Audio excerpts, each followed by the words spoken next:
Yeah, what's going on, everybody? Welcome to episode 143 of Cocktails in the War Room. I am your host, Mistress Carrie. Thank you so much for joining me each and every Tuesday night at 8:30 Eastern here on my Facebook page, and then rebroadcast on my YouTube channel as well. What's going on, everybody?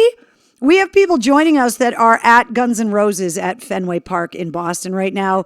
I am so jealous. I wanted to go to the show so bad. And because I'm going to be traveling later this week, it just was not possible for me to get out of the studio, get out of the war room, and be able to go to the show and still be able to make my trip on Thursday. There was just too much shit to do.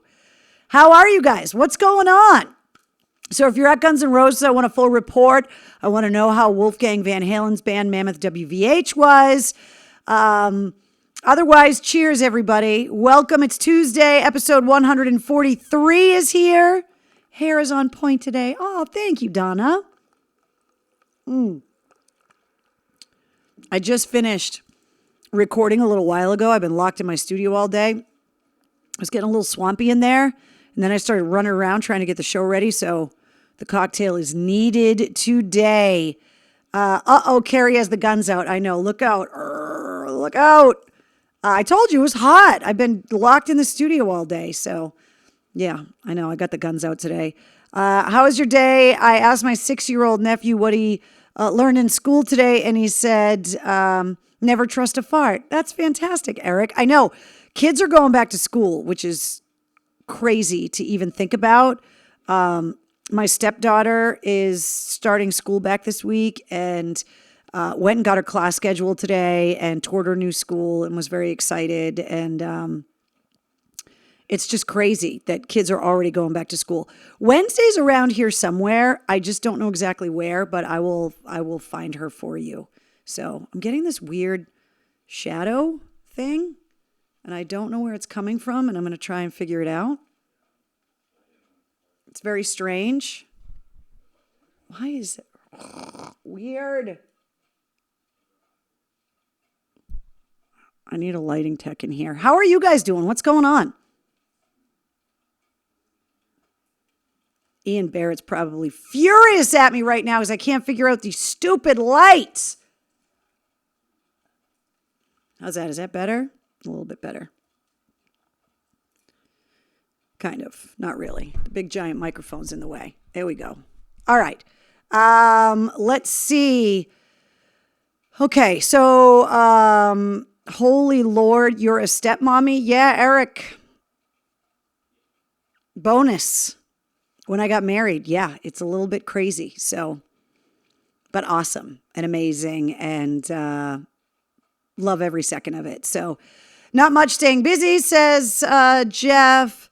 Mom's birthday today, says Christina. Just chilling, pulling back to 60-hour weeks. Oh, that's nice, Keith. Just back to the 60 hours. Survived my first month in my new position at work. Congratulations, Trina.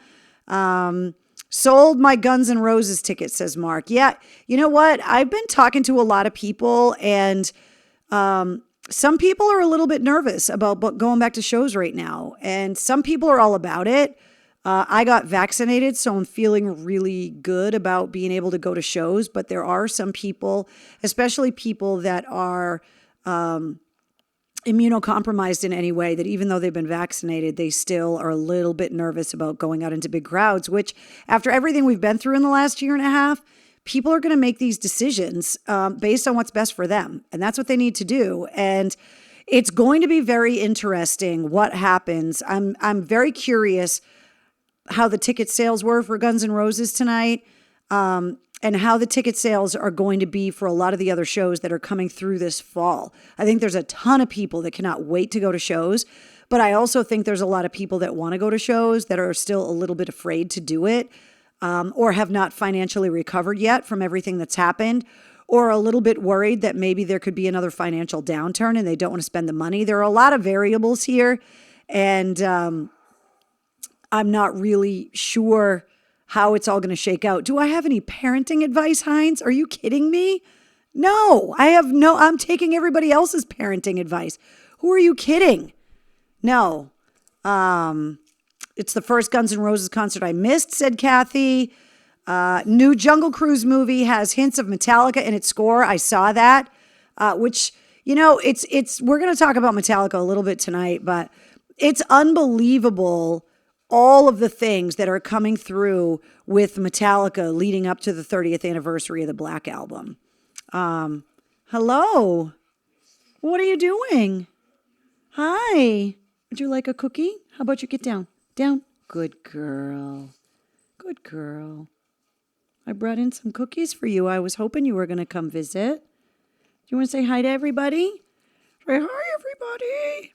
For anybody that's new to the War Room, first of all, can you please let us know that this is your first time joining us here in the War Room? Second of all, allow me to introduce you properly to my co-host, my confidant, my partner in crime. With me, as always, is Wednesday. That's where you can find her on Instagram at Wednesday the Goth Pug. But throughout all 143 episodes of Cocktails in the War Room, with few exceptions, sometimes she's a moody little brat and doesn't come in with me, but sit down, sit, back up, and sit. Good girl. Okay, can I have a paw, please? Thank you. No, up. No, sit. See? Sometimes she just does what she wants. Sit down. Don't you make noises. Sit. High five. Other side. Down. Good girl. So this is Wednesday. She has been keeping me sane, not only since the beginning of COVID and WAF getting sold last February, but she's 3. So for 3 years, she's been keeping me somewhat sane, right? Right? And right now, you can tell by the way when she looks straight ahead, she's looking at the last cookie hey, are you supposed to be begging? I didn't think so. See your little tail wagging right there? See it? The little wiggle? Hey, that's not very nice. That's not nice. Is it? No, it's not. We don't beg for toys. And we don't beg for cookies. And we don't beg for food, even from Grammy. Right? Yeah, that's what I thought. Okay, one more cookie. Sit down. Sit. Can I have your paw? Can I have the other one? Thank you. Can you spin around? Spin around. Good girl. Sit down. Sit. Good girl. So there she is. That's Wednesday. Melissa says, hi, Wednesday. Ouch. Let's see. Parenting advice, lick everything weird and go to the doctor later, says Mark. Yeah, exactly. Dog mom advice, lots of treats. This post is sponsored by Wednesday. Yeah, exactly. That's the problem. But she's been good. She has been a loyal companion through this whole thing, and she is great to snuggle with. And tonight she wants to sit right on her camera, which is fantastic. Now she's going to the other side because there's a big box over there that's going in the mail call tonight. Hey, are you supposed to be over there? Get out of there. Get out of there. She wants what's in the box and she can't have it. That's mine. That's my box. Anybody new? Does Wednesday ever bark? Oh, Heinz, seriously. Yeah, she does. Get off of that tape. There's no more cookies over there. And that's Mummy's. This is Mummy's cookie. You can't have Mummy's cookie. Yeah, she does bark. She does not like anyone that is in her vicinity that is not actively petting her head. So that means the mailman, the FedEx guy, the UPS guy, the people driving by, the kids on the bicycles, the neighbors, the other dogs, a bird, the bunny in the front yard. Anybody that is not actively paying attention to her, when she sees them out the window, she just barks at them. So yeah, there's plenty of barking. I made it. Raise a glass for everybody. What's up, Jason? How are ya? She has great timing. Yeah, exactly. And now she has left us. So it's just us again. We can talk shit about the dog. Sorry, I have pillows to toss off the couch. Shit to do. Co-hosting duties must be done. Exactly, Brianna. She's done. She's in the other room probably begging for cookies for the other people that are roaming around the abode tonight. So yeah, exactly. Step parent advice: if you find an almost empty bottle, says Eric. Yeah, I have not had to.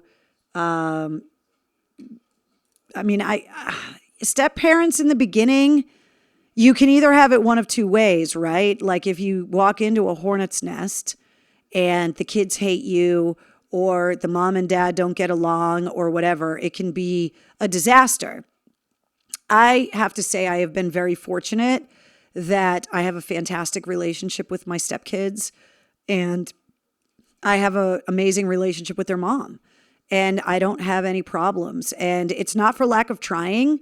I have tried to do everything that I can to make this transition as easy for everyone involved, because I understand it can be weird. Kids never want their parents not to be together, and the idea of bringing in a new parent into the situation can be weird. And so if I can give any advice, and I'm not really able to, all I can tell you is what I have done is that I have tried to, at every chance, put my needs behind whatever needs are there for the kids and for the family as a unit, and to make sure that no matter what, that the kids don't get dragged into any drama. There's just no reason. We're all adults.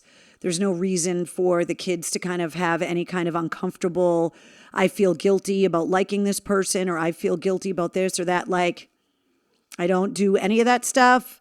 I try to be as mature about everything as I can. And so far,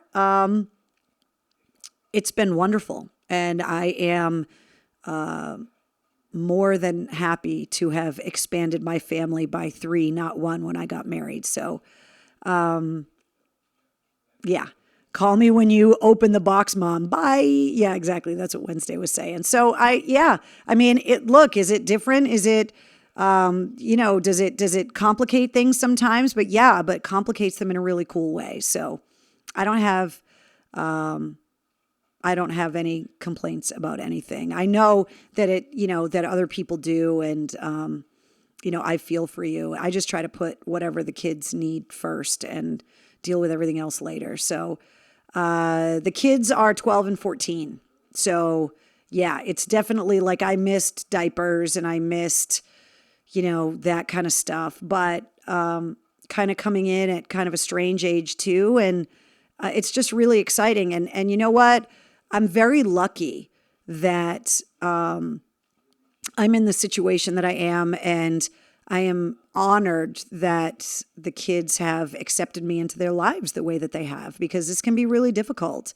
My parents didn't get divorced until I was an adult, and it sucked. So I can't imagine what it's like to be kids. And it's all too common now. And I have so many friends that are divorced, that are in combined families, and I've heard horror stories, and I just refuse to kind of get involved with any of that stuff. And there hasn't been any instance for me to even try to avoid. Like, it's been fine. It's been fantastic. So adults, we can act like adults. Yeah. Welcome to teenagers, Penny. Exactly. Yeah. I just think that the more people that you have loving kids, then the better. I think there's no need to like exclude people that care about kids in their lives. And, so yeah, it's good. But I also am very well aware that, my life and the craziness that surrounds my life is not something that they were born into, and it's not something that they asked for. And so I am extremely respectful of the family privacy when it comes to that kind of stuff. I chose what I do, and chose getting behind a microphone and a camera, and this has been my reality for close to 30 years now. It's not their reality. And so I am very protective of that, and honor that privacy. And when they're adults, they can make decisions about what it is that they want to do. So who has the bowling pin? I have the motherfucking bowling pin, because I am still the bowling champion. For anybody that doesn't know, we have a family bowling pin. And whenever we go out bowling as a family, whoever wins gets to keep the pin until the next game, kind of like the Stanley Cup. And I have the bowling pin right now. And part of it is we haven't been able to get together and bowl very often because my husband's deployed. So, but right now, the fucking bowling pin is mine. Cheers to the pin. So there we go. All right, we got a lot of stuff to talk about, guys.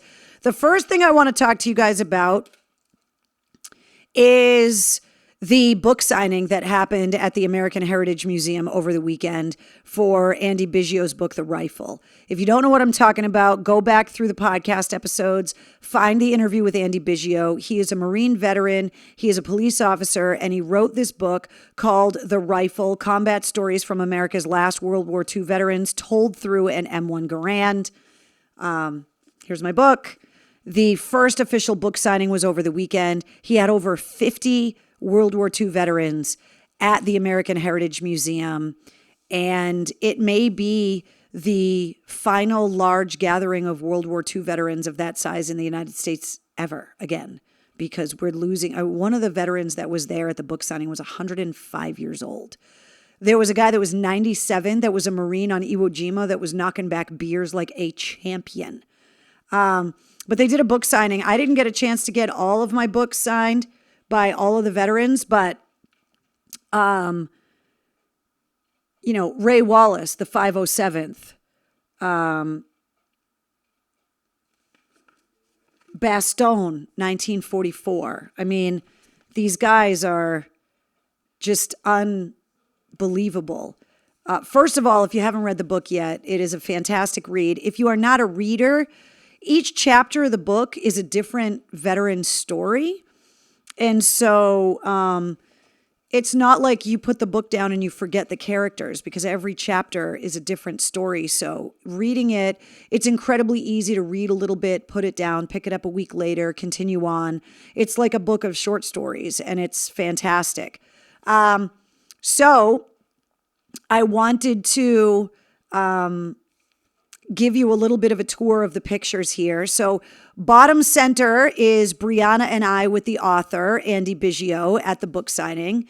It is so awesome to be able to see people from the war room out in public, which is amazing. Up here is Woody Woodhouse. He is one of the last surviving Tuskegee Airmen from Massachusetts. Down here is Marvin Gilmore, who is the grandson of slaves. And originally I had put up on Facebook that he was the son of a slave, but I was incorrect when he and I were talking. I was keeping little notes in my phone, trying to keep track of the names and the service. He was in heavy artillery, and a fascinating story. His family, after slavery ended, the family moved north. And so he has been in Massachusetts since he was born, I believe. What you were going to see up here is something that I got in one of the auctions. And as a skydiver, I wanted this really bad. And I try so hard to support whatever charitable endeavors at the events that I go to. And I knew that there were going to be some amazing silent auction things. And I talked to my husband about it. And I was like, you know what? I want to spend a little money here and get something for the war room. So I want to tell you guys about what it is that you're seeing up here. What it is that you're seeing up here is a piece of a parachute from World War II that landed in Holland during Operation Market Garden and was lost for 72 years. And I want to read you guys the story about that piece of nylon is in the book. I'm not going to read you the whole thing. But I wanted to read you about Nelson Bryant, who is the gentleman you see in the photograph. He actually autographed the photograph. He is the one that donated the piece of nylon. And I wanted to tell you guys how he got it back. He got 2 jumps during World War II. He jumped into Normandy, was injured, shot in the chest 3 days later. I'll read you part of this. His story began in Normandy. Nelson successfully jumped from his C-47 on June 6, 1944, D-Day. He was a member of D Company, the 508th Parachute Infantry Regiment of the 82nd Airborne.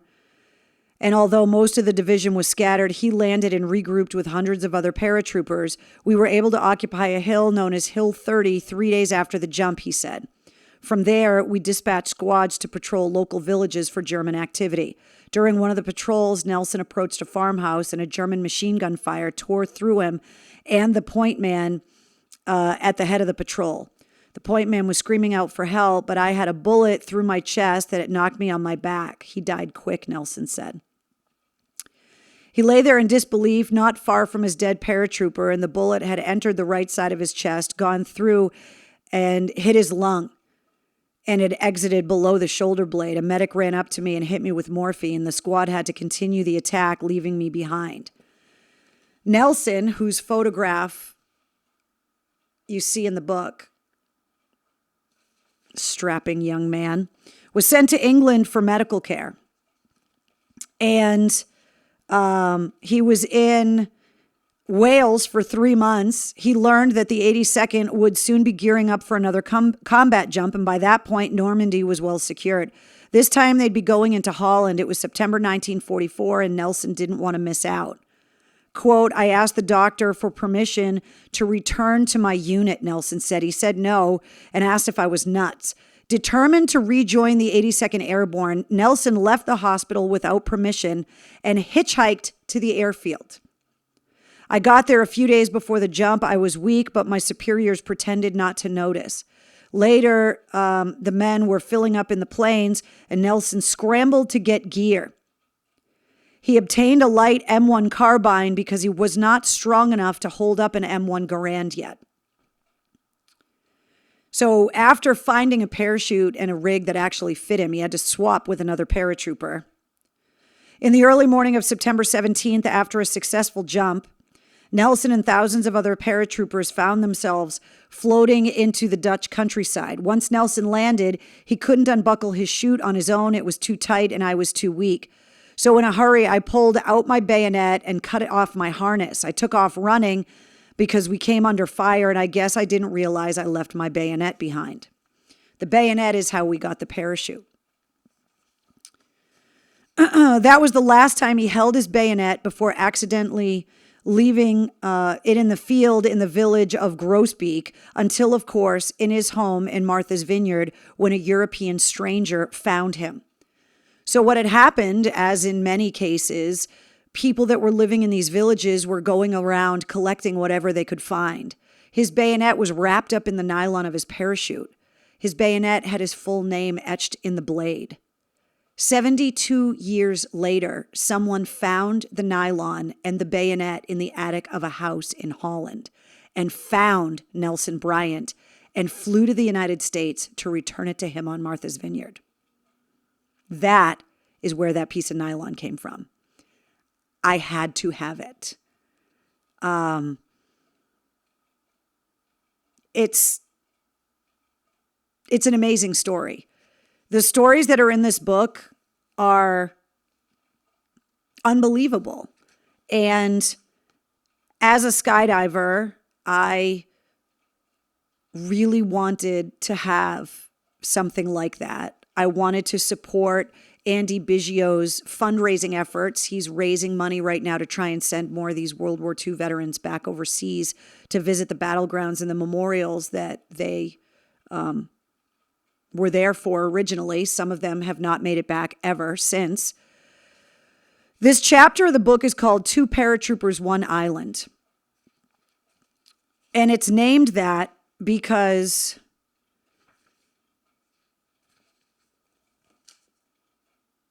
he was talking to Nelson Bryant, and Nelson told him there was another 82nd Airborne guy living on Martha's Vineyard that he needed to go and see. And so I want to tell you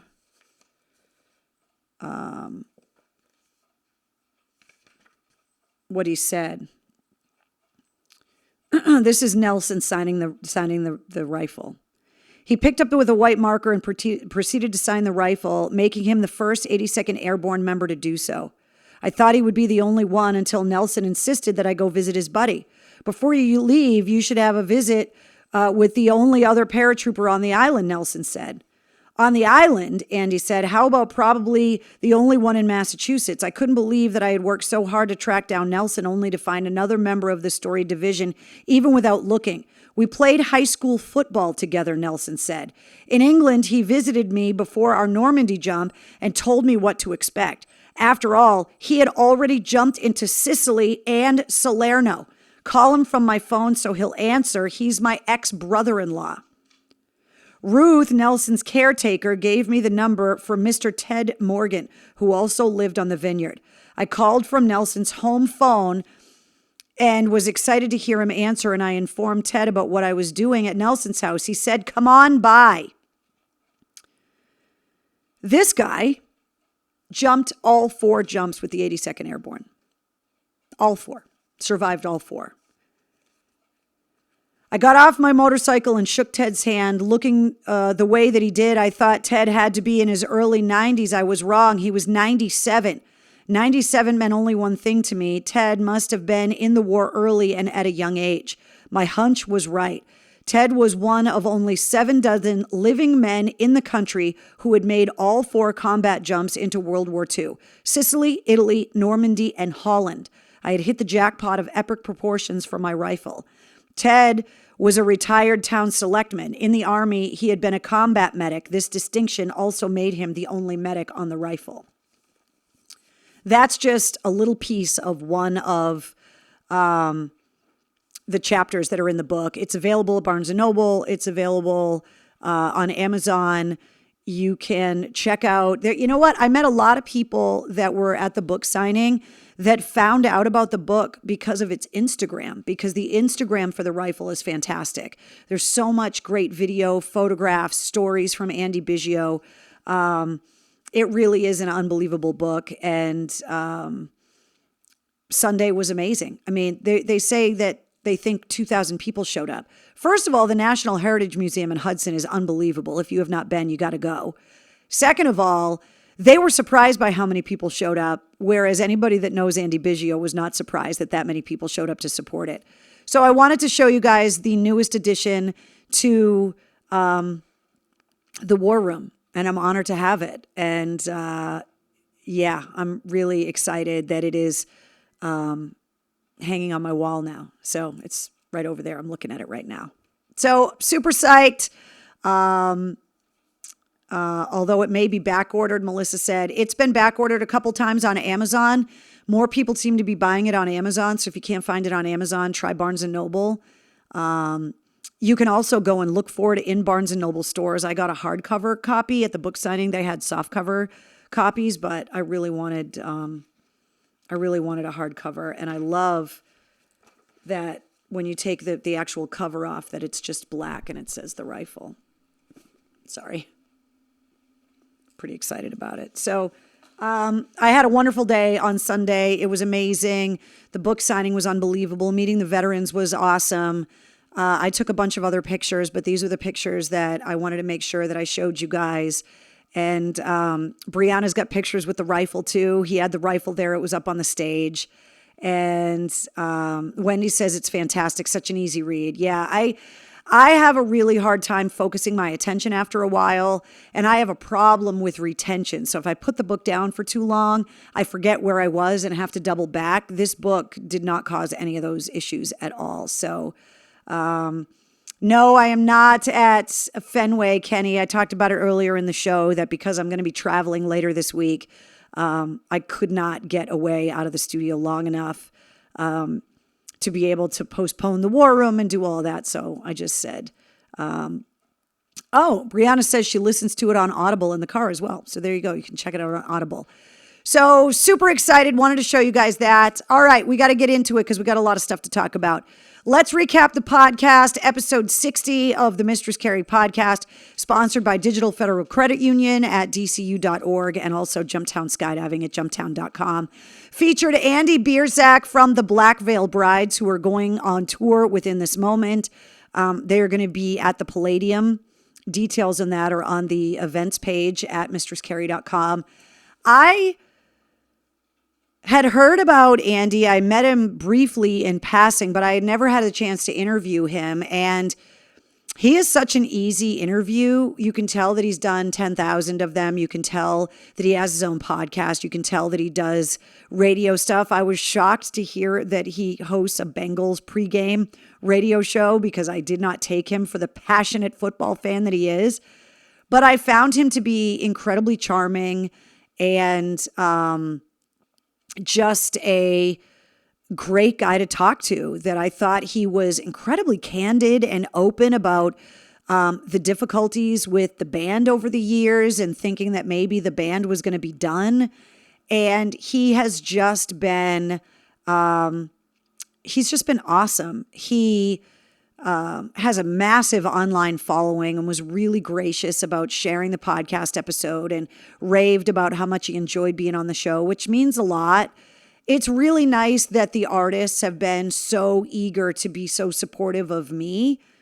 And I realize it's because I've been so supportive of them over the years, but again, it's appreciated. And he has a great voice, Donna. He's got a really great speaking voice. Like, even if he wasn't the lead singer of the Black Veil Brides, he could just do voice work. I mean, he's done acting work. He's done a lot of other stuff. He is a very well-rounded guy when it comes to entertainment and is a multitasker. And he's just got a great speaking voice. And I found him to be very charismatic and very charming. And I can't wait to go see the band when they are on tour. He's also a guy that loves graphic novels and comics. And he's very smart when it comes to business. And he is a creative vision guy. So we talked about it in the podcast about being so well-rounded, about crafting a concept album with a graphic novel series, and then being able to fold all of that into the artwork for the album and how he wants the live show to look, and then the music and the lyrics and how it all kind of blends together. And he was very eloquent, Melissa. That's exactly the right word. Exactly. Pretty much told us you have to have thick skin when you read comments, either good or bad, about you. Yeah, I really love being able to talk to the artists about how they handle a lot of the pressures, both the good and the bad. I think there are a lot of people that are having this discussion out in the open right now because of what's been going on with Simone Biles, that she was tackling a mental block, and with the difficulty of the tricks that she or moves or things that she does, the vault, the floor exercises, the routines, they're incredibly dangerous. She has 4 different signature moves named after her because she invented them and is the only person that can do them in competition. And to hear so much negativity coming her way because she got the hell scared out of her in competition and lost her way in midair, flipping and spinning all over the place in front of the world, and was landing blind and was afraid she was going to hurt herself. And so she pulled back. It's got to be incredibly hard for her as such a young woman who is already so accomplished and has nothing to prove to anyone, to hear that kind of negativity. And that's the kind of stuff that Andy Bierzak was talking about as well, that not everybody is going to love what you do. Everybody is going to feel like they can have a strong opinion about it. And it's up to you to just kind of filter what gets in and what gets out, but that you can't expect everyone is going to love you or the music that you make. And I feel like that perspective is a learned perspective from experience. And that's a really important piece of information and lesson for everyone in the world to learn. Because Andy Warhol was right, that everyone is going to get their 15 minutes of fame at some point, whether it is that you go viral, whether it is that you become a meme, whether you become famous for something really good or something really bad. Look at the people that get duct taped on a plane because they get drunk and act like assholes. And then they become internet famous and the whole world hates them. Rightfully so, if you're groping flight attendants and screaming and whatever. But it's very easy for the world to be sitting behind a keyboard to focus all of their negativity towards you. And when you're a creative, a musician, an actor, an artist, a poet, a writer, whatever it is, I'm sure that there's people giving Andy Biggio hate about his book. And it's something, I mean, I have never seen any of it, but it's something that you have to be able to kind of let roll off of your shoulders. And I thought he was incredibly open about how he handles it. And I thought how he handles it and is important for all of us. And I hope that, especially for his fan base that are younger, I hope that that's something that they pay attention to because it's important. What are we drinking tonight? Keith wants to know. Copper mug, baby. Copper mug. So anyway, I really loved the episode. I can't wait to see the show live. The new album is coming out at the end of October. It's been pushed back. I thought it was very humble, talking about how he bit off more than he could chew, about insisting the record come out earlier, and there were so many limitations about what was possible because of COVID, and he finally had to accept that, you know what, just because I want it to happen doesn't mean it's going to happen. I learned a lot in this episode, and I feel like as these episodes go on, that it becomes less and less about just the band or the song or the album or the artist, and more, I'm learning a lot more, not only about them as individuals and as people and human beings, but also about life in general as a whole. And I'm taking a lot of lessons from the people that I talk to. And the Andy Warhol quote was a question on Jeopardy tonight. No way, really? I would have gotten one question right on Jeopardy tonight. So that was episode 60. If you haven't checked it out yet, it is available everywhere. Tonight at midnight, episode 61 goes live. Episode 61 is only the second time that someone has been on the podcast twice. The only other person has been Amy Lee, who joined me not only on the Evanescence episode of the podcast, but also joined me on a bonus episode with Lizzie Hale from Hailstorm when they announced their co-headlining tour. Kevin Martin from Candlebox, he and I recorded our first interview the day that Eddie Van Halen died. And when we started the interview, we had no idea that Eddie Van Halen had died because it hadn't come out in the news yet. After we finished the first interview, that's episode 19 of the podcast. We're on episode 61, so it tells you how long ago it was. I called him back and said, with this news about Eddie Van Halen, I feel like we have to continue the interview because to not address a loss of someone like Eddie Van Halen in this interview would be ridiculous. He graciously extended the interview, and so you hear that in episode 19. I wanted to talk to Kevin again because the Candlebox album he referenced in the first interview is finally coming out September 17th, I believe. It's called Wolves. Candlebox is getting ready next week to kick off their tour, and they are going to be going to a lot of places where you can hear my radio show.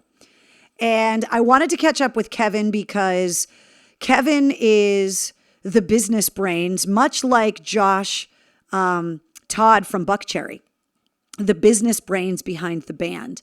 And with so many bands trying to navigate touring right now and releasing albums, I thought Kevin would be a perfect person to talk to in the moment about the difficulties. I wanted to talk to him about vaccination requirements and where those requirements come from. Do they come from the bands? Do they come from management, the record labels, the venue, the agents, the promoters, the insurance companies, the lawyers? Where do all of these decisions get made along the way? And also to bring up Josh Todd from Buckcherry, who gets referenced in this interview I did with Kevin Martin, you run the risk of getting out on the road and investing the money in trucks, lighting, sound, roadies, fuel, all of these things, and then having someone in your band or your camp test positive for COVID, like what happened with Buckcherry and with the Foo Fighters. So I thought this time was perfect to reconnect with Kevin Martin, to be able to kind of pull the curtain back a little bit on how the industry works and how these decisions are getting made about protocols, why some bands are doing meet and greets and some bands aren't. Kevin is such an open and honest guy. He's a very opinionated guy. He stands by his opinions, and he's very secure in who he is. And again, like Andy Bierzak from Black Veil Brides, he shakes off whatever hate comes his way. And I find that to be a remarkable trait, something that I aspire to do more and more all the time, but I am not great at yet. And so I really wanted to bring Kevin back, and he was like, hell yeah, let's do it. So the Candlebox tour is going out on the road. I can tell you that when you look at the dates, if there are no dates coming near you, depending on where you are joining us here in the War Room, he did tell me in the podcast that there is a spring leg of the tour that has not been announced yet. And they're going to hit a lot of the places they didn't get a chance to hit in the fall, in the spring. Can you get Depeche Mode on the podcast? Oh, Trina, I would love that. I love Depeche Mode. Just go on. Who are you talking about? Oh, Chris, I'm talking about Kevin Martin from Candlebox. Corey Taylor's Slipknot was a question on Jeopardy last night. Was it really? Jeopardy's getting cool, man. Not that it wasn't cool with Alex Trebek because he's the OG, but I always loved it when Alex had to rap or like do song lyrics because like when he did Girls, Girls, Girls, I still have that audio saved. It's amazing. What's up, Eric? Hey, Will. So yeah, I'm really excited about this episode. We talked a lot about music stuff that we didn't talk about in the first one. I never got to ask him the question about songwriting in the first one because it wasn't a question that came up, I think, until in the 30s or maybe the early 40s when I talked to the guys from Royal Blood. So talking to him about that, we got into an extended conversation about Mike Oldfield, who wrote Tubular Bells, which is the theme song from The Exorcist. And he and I were fully nerding out because I love that album and bought it as a kid, like bought the vinyl, have the vinyl still. Because if you hear The Exorcist, but like The Exorcist only used like 1 minute of the song, it's actually 30 minutes long and it's unbelievably brilliant. So if you have not heard Tubular Bells in its entirety, you got to check it out. It is in the playlist of this podcast episode, as is every full-length episode. It has a playlist that I make on Spotify that has all of the music, all of the artists, all of the songs that we reference in the interviews. So if you are ever listening to an episode and you hear us talking about a song you've never heard of or an artist you've never heard of, if they can be found online, they are in the playlist that is linked right in the show notes of the podcast episodes. You should check out the Sheepdogs, bluesy Southern rock. They are from or in Canada. I would love to, Melissa. I want to go and see The Who, but tickets are $190. That's the thing, is that there are so many extra protocols. The bands have to pay higher insurance. These are all the things that Kevin and I got into in this podcast episode. Concert ticket prices are higher. Although Live Nation just had a $20 ticket sale on a bunch of the shows that are coming around. I have not interviewed Wolfie yet Wednesday. I have requested and I am on a waiting list, but it's going to happen. I know it. I just don't know when. Ice cube. Lime. So that's episode 61 of the Mistress Carrie podcast. It goes live at midnight tonight. Once again, sponsored by Digital Federal Credit Union at dcu.org and Jumptown Skydiving at jumptown.com. If you subscribe to the Mistress Carrie podcast, you also get the sit rep Monday through Friday. You get all of your music headlines, rock news, entertainment updates, everything. You get it every day, and it's less than 5 minutes long. So it makes it super easy for you to stay up to date on everything that's going on without a huge commitment of a full-length podcast episode. The sit rep is sponsored by the Maine Hair Lounge. I want to thank Linda for the rockin' hair she helps me have. She rocks. And if you are trying to figure out how to listen to the Mistress Carrie podcast, allow me to help you out. This is just a small sample of the places that if you listen to podcasts, search the Mistress Carrie podcast. If you find that artwork right there, that's the Mistress Carrie podcast. Hit subscribe and you get it. And if you don't have a podcast outlet that you use, just go to mistresscarrie.com.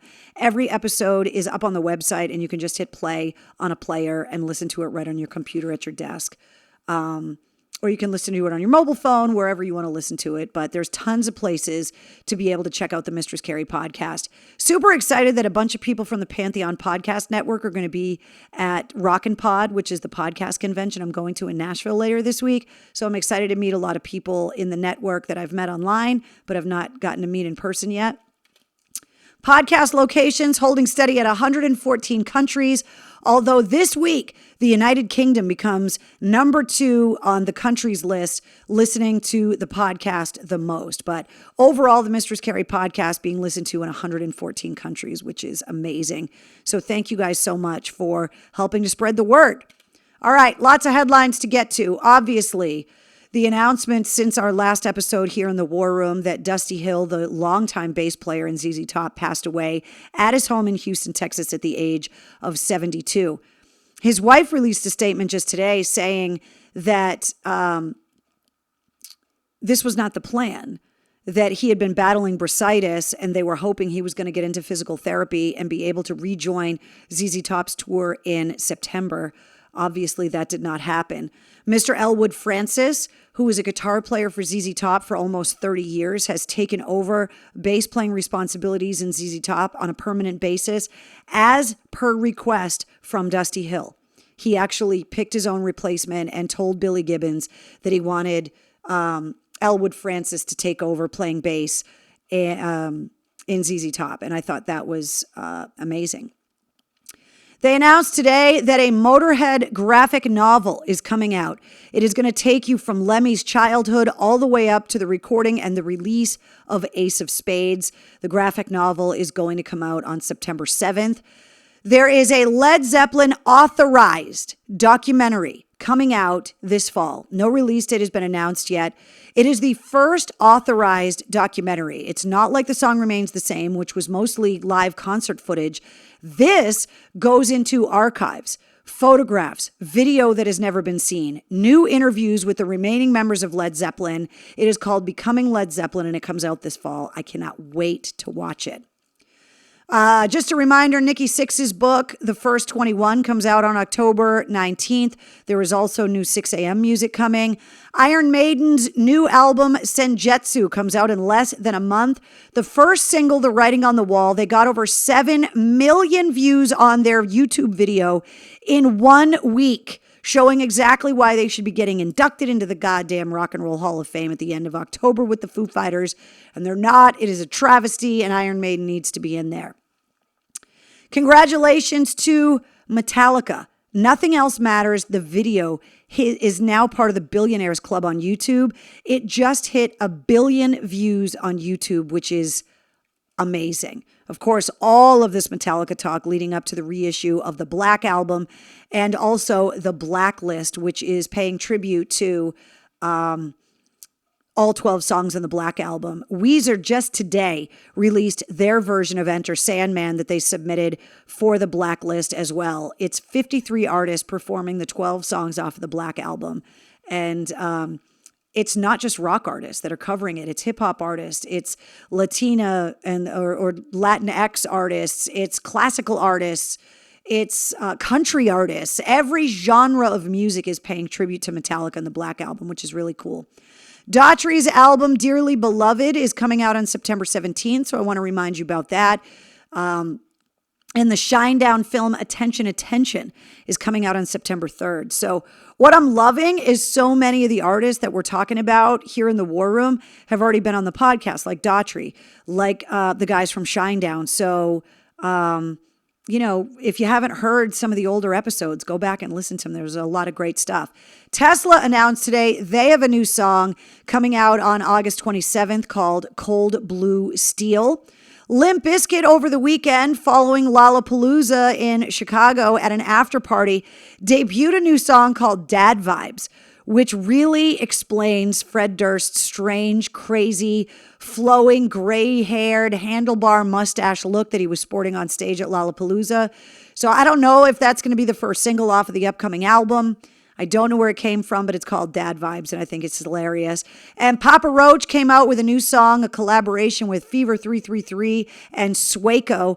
It is off of their upcoming new album, which is going to be coming out, I believe, next year. And the song is called Swerve. So there is a lot going on in music right now. Super excited about all the new music, the tours, the news, the documentaries that are coming out. I don't know about you guys, but I wonder if some of these docs got fast tracked because people have been watching so much streaming content because of the lockdown and the amount of time they're spending at home. Love your red nails, Carrie. My nails are black. They're not red. Anyway, so I'm super excited about all of the movies that are coming out, the tours, the docs, the books. There's just a lot of, there's so much rock news going on right now that you have to be excited about what's going on in rock and roll. Going to see Billy Joel tomorrow, Amber says. Oh, that would be amazing. Hope everyone here is doing well. Keith says, an instrumental of Nothing Else Matters is in the movie Jungle Cruise. Yeah, and it's sanctioned by the guys in Metallica, which they're super excited about. They are still around, Limp Bizkit. Yeah, they're still around. Of course, everybody's talking about them because of the Woodstock 99 documentary, but they are playing a bunch of festivals, including the fact that they just were one of the headliners of Lollapalooza, and they got new music coming out, which is hilarious.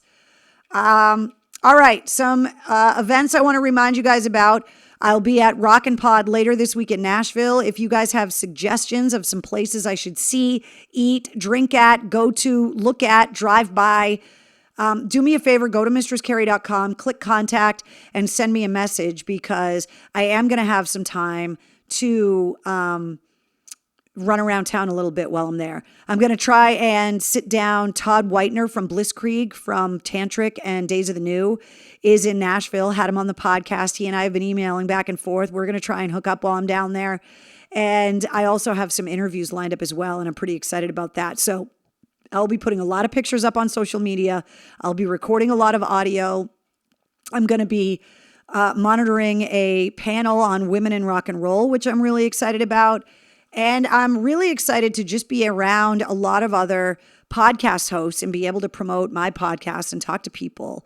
So I'm psyched. And I haven't spent a lot of time in Music City. I've been to Nashville before, but I'm also staying with a friend, which I'm really excited to be able to see her because I haven't seen her in a while. So yeah, super psyched. So that's happening this week. Don't forget the Boston Wounded Vet Run is coming up on September 19th. It leaves out of Boston Harley, ends at Anthony's in Malden, which is where I am going to be, and I am going to have a table and a tent there as well. So you can definitely come and join me. Don't forget these events, the 7th annual Salute Our Veterans Motorcycle Ride with Project New Hope, and also the Devon's Dog and Music Festival.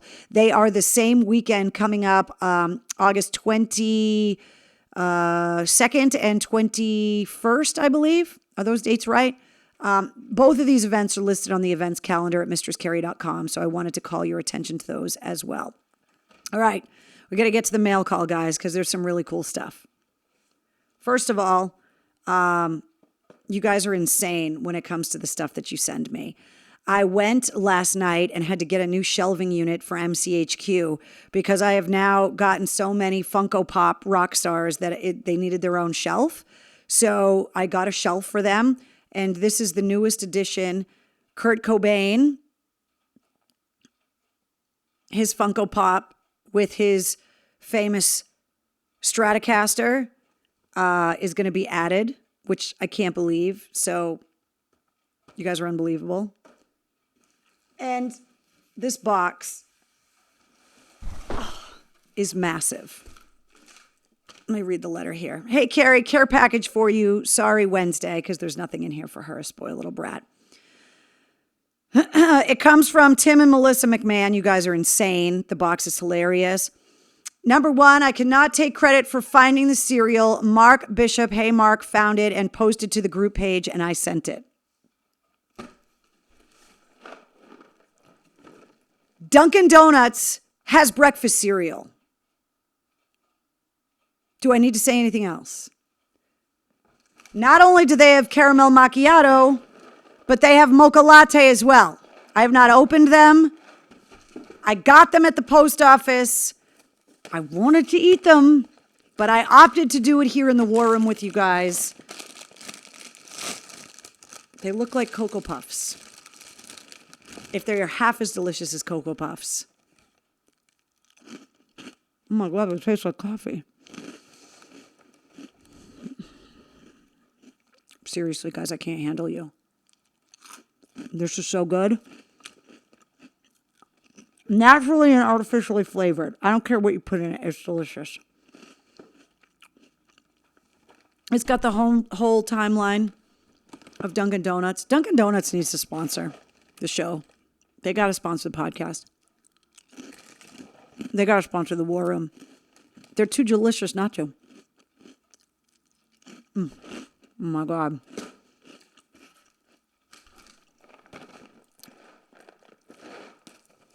I want to see if the mocha latte one tastes different from the caramel macchiato. It's science. Ooh. Are those marshmallows? Made with real Dunkin' coffee. Look. Did I get any marshmallows? Hold on.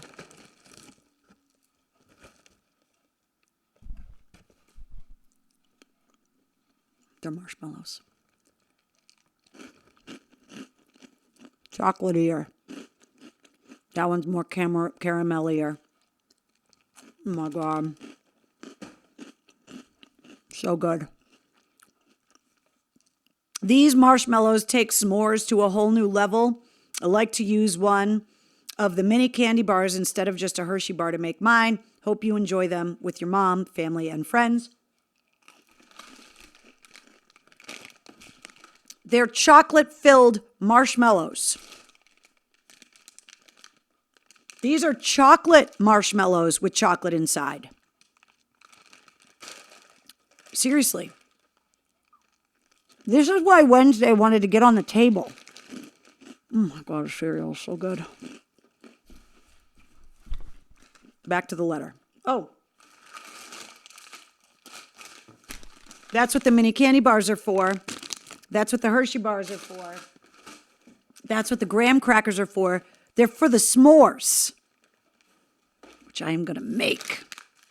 I'm going to eat them. I'm not going to feel bad about it. These snapped Cheez-Its are da bomb. Go for the Cheez-Its.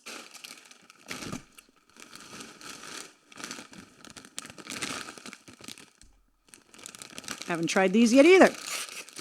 Such a dangerous cereal. I know.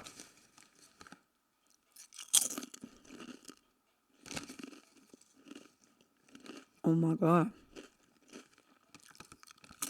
They're like potato chips, but they're Cheez-Its. These are sour. These are cheddar, sour cream, and onion.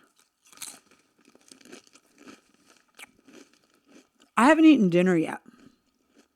This is not what I should be eating for dinner. Mark, you are 100% right. The sugar high is going to be insane.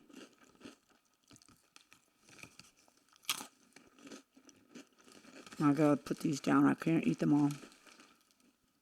Oh my God, they're so good.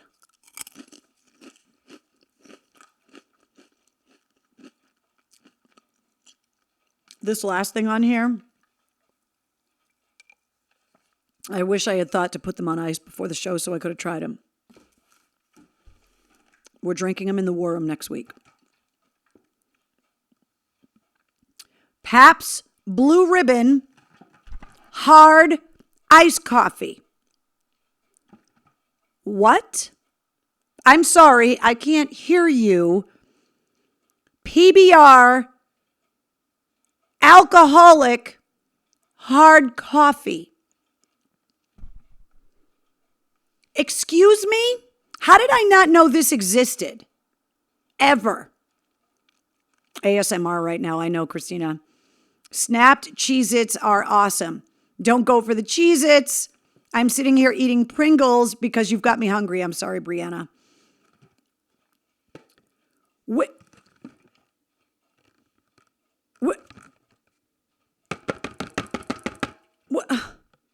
What?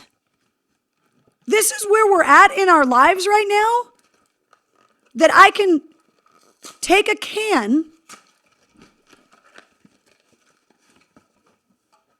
of hard coffee from PBR and drink it.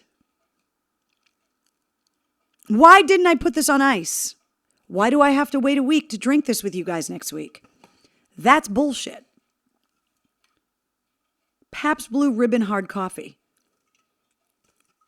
They need to sponsor the War Room as well. Are you fucking kidding me right now? What? I don't even know where you found this. Can somebody tell me where you find this? I can't. The PBR, they came out here in Maine. Nice to hear they made it to Mass, says Ryan. Mike Shue will love that, says Elsa. Seriously. He's in bed. He's got to be in bed. Otherwise, I will call him right now. I'm going to text him.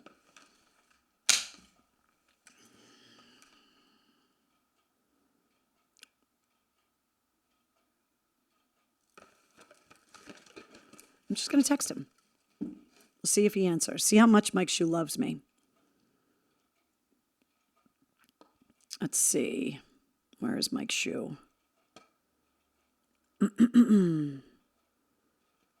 Mike, first Mike that comes up. I got to tell him where I am. In the War Room.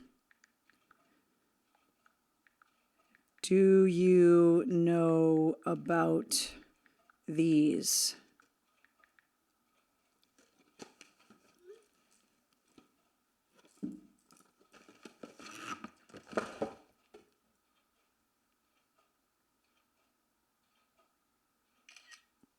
Just sent him the picture.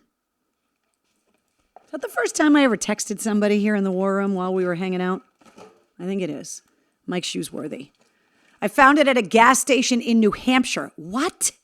You can get it at Shaw's? PBR and Dunkin' Cereal Epic. Can you imagine if you ate the cereal? If you got a bowl and put this, and instead of milk, you put this? I can't handle it right now. Make sure the cold brews are ice cold before drinking. They mix very well with iced coffee. You guys are insane.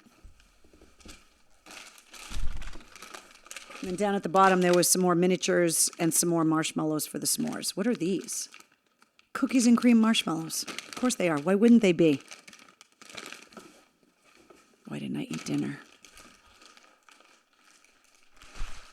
Hold on. Where are those other marshmallows going? I want to try the chocolate ones. It is the first text.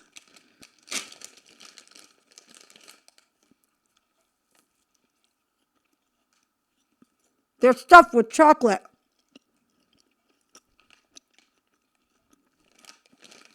And they're delicious. I'm going to be so wired tonight. I sound like Danielle with their ASMR stuff.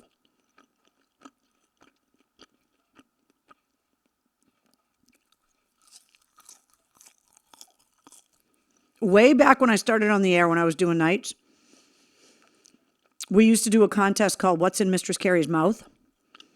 And I ate something on the microphone. And if you could figure out what it was, you won the tickets.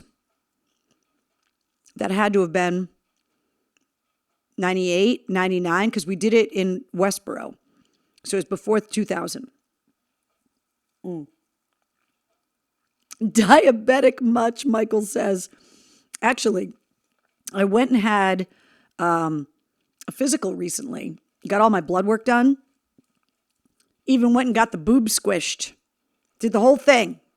Coming out of COVID, I want to be fighting weight, feeling good.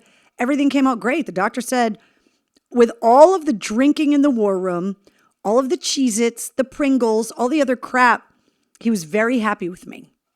I was like, challenge accepted. So that is what came in the mail call this week. You guys are insane. There's the address, just in case you need to send me anything. You guys are trying to kill me.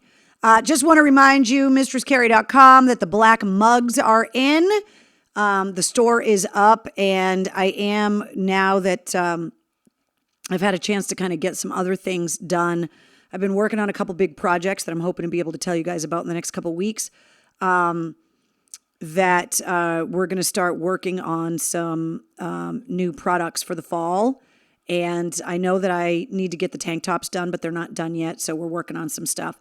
All right, we got to talk about birthdays today. If today is your birthday, you share it with Tony Bennett, James Hetfield, Skin from Skunkanancy, Stephen Carpenter from the Deftones, and fucking Tom Brady, who's 44 today. Today is a good birthday to have. Tony Bennett, I believe, turns 95 today. He is battling Alzheimer's. He's got a new album coming out with Lady Gaga, and they're going to perform together 2 shows, I believe, later this month. And they're going to be Tony Bennett's last shows in New York because he has Alzheimer's, and he wanted to get the record finished and wanted to play these shows with Lady Gaga. So it's pretty amazing. So that is who's celebrating birthdays today. I want to remind you guys about the Mistress Carrie Backstage Pass. There is an exclusive live stream every month. I'll get you guys the date for the August live stream coming up in the next week. Submitting podcast interview questions, early access to event tickets when we start getting events going. Hint, hint, nudge, nudge. Exclusive concert ticket access as well. I've been messaging everybody with the Backstage Pass over the last few days, just trying to figure out. There are a lot of rules, legal rules about contesting when it comes to radio stations. Is it a lottery? Is it not a lottery? Is it this? Is it that? To make sure that I'm going to be able, when I get access to things, to be able to give them away legally, whether it's in the war room, whether it's a contest that I do through the podcast. Obviously, anything you do on a radio station, they have lawyers and people that handle all of that stuff. But navigating all of these new things for me, there's a lot of stuff coming up. So the Backstage Pass, there's a lot of stuff going on. So I want to remind you that it was out there. If you don't have it already, go to patreon.com/Mistress Carrie and check it out. Or there's a link on mistresscarrie.com. And speaking of all of the links, here's all of the handles to find me on social media. But there's links to everything at the website. So if you ever need me for anything, just go to mistresscarrie.com. It has everything. That's it, guys. I just ate a marshmallow at fucking 9:45 at night. I'm going to be up all night. Eating Cheez-Its. You know what I'm eating for breakfast tomorrow. Dunkin' Donuts cereal. Maybe with caffeinated coffee, alcoholic PBR. No response from Mike Shue. He's probably asleep. Which means he'll probably be talking shit about me on the air tomorrow morning for waking him up. I apologize, Mike Shue. I didn't mean to wake you up. It just seemed like something you needed to know existed right away. Happy unbirthday, Keith. Heidi says, I want Carrie PJs. When is Keith's real birthday? Trina wants to know. I don't know. I just know that every other day of the year is his unbirthday.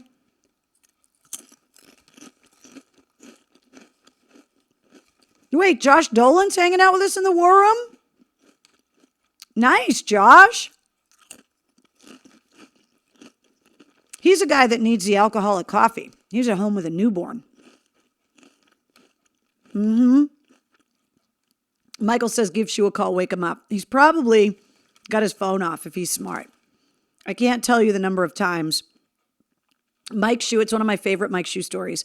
Mike Shue texted me one morning at like 6:30 in the morning because he was on the morning show at the time. I think I was doing afternoons. Obviously, at 6:30 in the morning, I was in bed.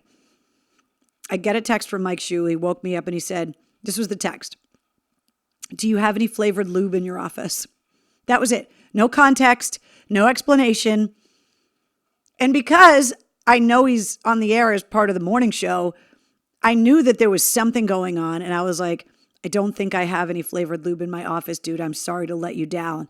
And he texted me back and he was like, you're such a disappointment. It's one of the many reasons why I love him. He's just fucking hilarious. Carrie flannel shirts for the fall. That would be awesome. Let's see. What's up, Walter? Fist bumps, then sanitize. But the truth, stay safe. Yeah, I mean, everybody's figuring it out. While I'm picking Cheez-Its out of my teeth. All right.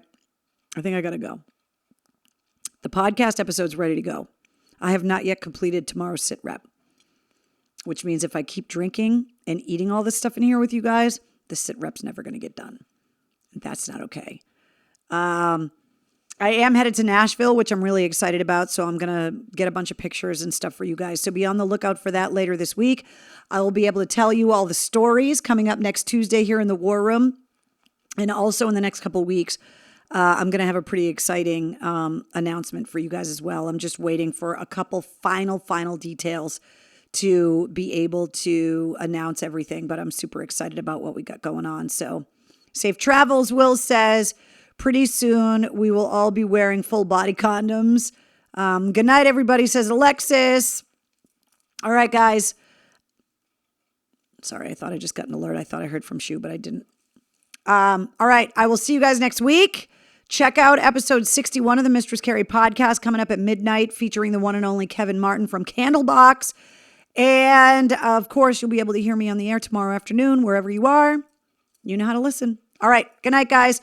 Thank you so much for all of the amazing sugary, salty, savory sweets and things. And don't forget to pick up Andy's book because I think you're going to love it. And when you read it and you love it, I want you to let me know you loved it so that you can tell me I was right.